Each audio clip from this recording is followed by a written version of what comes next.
Hi అండి. ఈరోజు వచ్చేసి అమ్మ ఇడ్లీలోకి కొత్తిమీర పచ్చడి చేసింది. ఇంకా మధ్యాహ్నంకి రాత్రికి కలిపి ఒకసారి పప్పుచారు చేసేసుకున్నాము.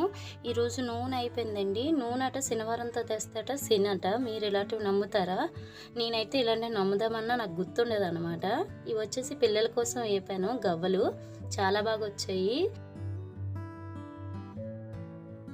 ఇప్పుడంటే టిఫిన్ అని అన్నం అని ఇలా రకరకాలుగా వండుకుంటున్నాం, కానీ చిన్నప్పుడు వేడి గింజన్నంలోని ఒక ఆవకాయ లేదంటే ఒక మామిడి పండు ఇచ్చేసేది మా అమ్మ. ఇంకా మధ్యాహ్నంకి పచ్చడి, అలాగే కొత్తిమీర పచ్చడి కొంచెం ఉంది. వీటితో మా మధ్యాహ్నం భోజనం అయిపోతుంది. మాకు తెలిసిన వాళ్ళు అన్నవరం వెళ్ళారండి. సత్యనారాయణ స్వామి ప్రసాదం అయితే తీసుకొచ్చారు. ప్రసాదం కొంచెం దక్కినా మనకి ఎంతో అదృష్టం అండి. నేనైతే ఒకసారి అన్నవరం వెళ్ళానండి.